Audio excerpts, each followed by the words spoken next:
Hello everyone. तो ये question हम आप लोगों के सामने लेकर आए हैं। जो क्वेश्चन आप पहले देख पढ़ेंगे, फिर उसको सोल्व करेंगे, और फिर नहीं होगा तो फिर देखेंगे। ये बहुत अच्छा क्वेश्चन है। अगर आप आपने कर रखा है पार्टनरशिप, तो आप पहले पॉज करेंगे वीडियो, फिर करेंगे इसको, ठीक है।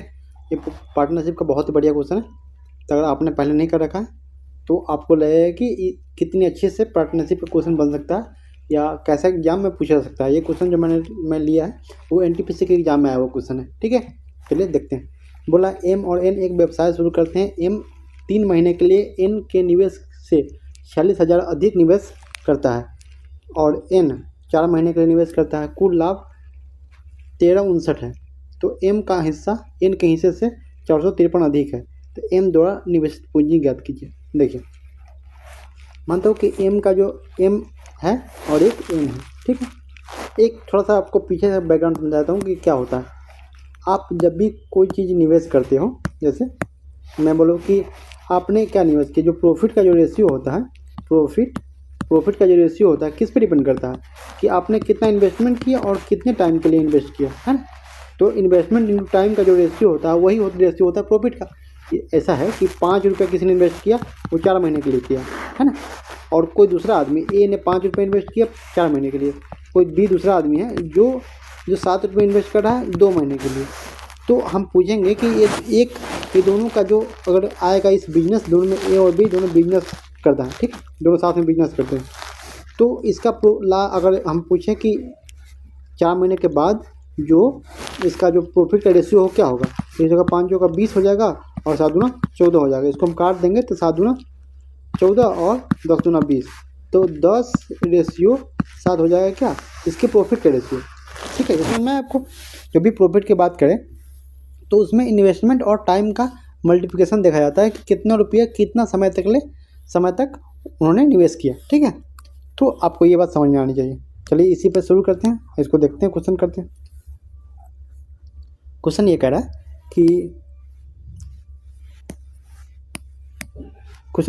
कि M कोई व्यक्ति है और दूसरा व्यक्ति N है, ठीक है। M जो है 3 महीने के लिए निवेश करता है, और N से निवेश किए गए जितना पैसा है उसे 46,000 अधिक रुपये निवेश करते हैं। मैं मान लेता हूँ कि N जो है वो 100 रुपये निवेश करता है, तो M कितना करेगा, x + 46,000,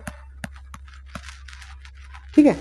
बोल रहा है इसमें कि जो M निवेश करता है वो N के निवेश से 46,000 अधिक करता है। तो N अगर x कर रहा है तो M कितना करेगा, x + 46,000, और M जो है 3 महीने के लिए कर रहा है तो गुने 3, और N जो है वो कितने महीने के लिए कर रहा है, 4 महीने के लिए, तो गुने 4। ये तो जो ये रेशियो आया ये इसका पैसा है और कितने महीने के लिए किया वो है, ठीक है। ये पैसा है और 4 महीने के लिए किया वो है, ठीक है। तो जो ये रेशियो है वो किसका रेशियो होगा, जो रेशियो हो वो प्रॉफिट का रेशियो होगा। अगर हम इसको में लिखो इसको, ये प्रॉफिट का रेशियो होगा, क्योंकि हमने पीछे देखा कि इन्वेस्टमेंट ड्यू टू टाइम का जो रेशियो होता है वो प्रॉफिट के रेशियो के बराबर होता है, ठीक है। अब आगे देखिए, इसमें करना क्या था आपको, ये नहीं कि अब इससे इसका रेशियो निकालने लगे। इसमें क्या करना था, जैसे मुझे दे रखा है कुल लाभ कितना दे रखा है, 1359 दे रखा है कुल लाभ।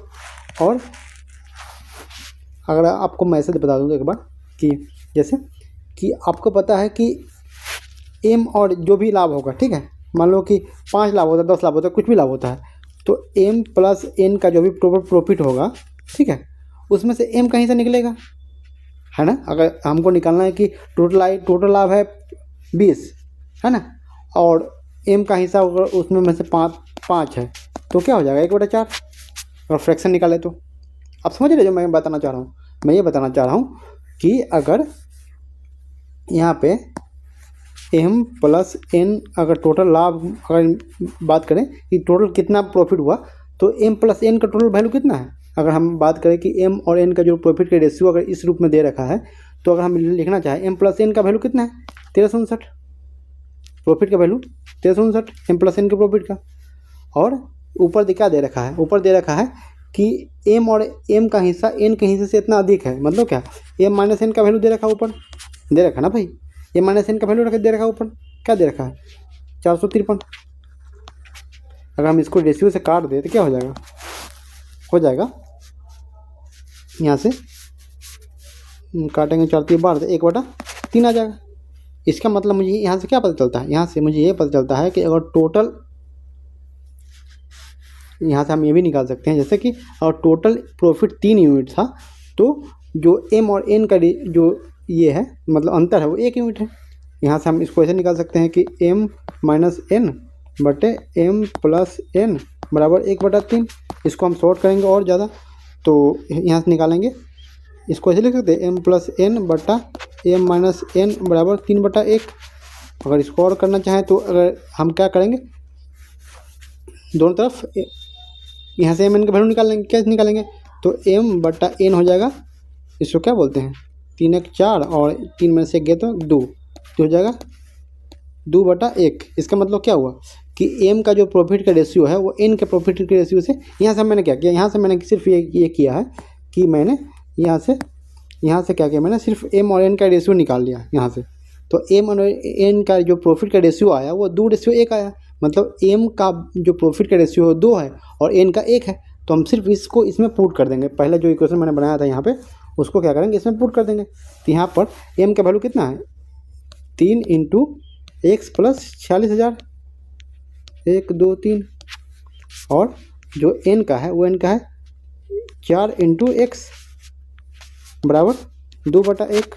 अगर इनको गुना करना चाहे तो 4 दूना 8x, 8x में 3x किया तो कितना हो गया 5x इधर, और बराबर 46 दिया 36 18 4 12 1 13 138,000।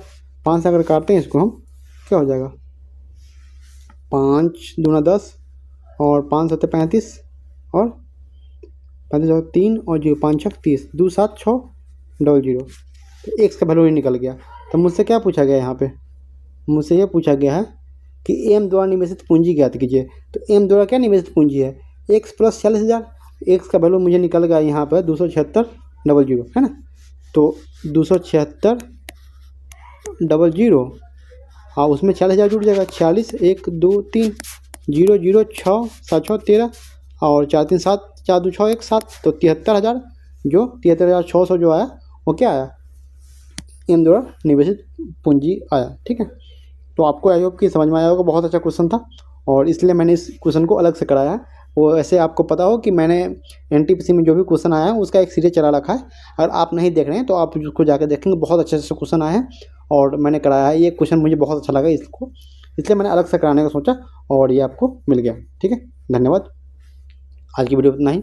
और भाई आप कोई आपका दोस्त अगर देख रहा है मतलब किसी भी मतलब कंपटीशन की तैयारी कर रहा है कॉम्पिटिटिव एग्जाम का, तो आप उसको शेयर कर सकते हैं। और ऐसे अच्छे अच्छे वीडियो के लिए मुझे कमेंट करके बताइए कि कौन से टॉपिक पर आपको वीडियो चाहिए और ये वीडियो कैसी लगी ये भी बताना। ठीक है भाई।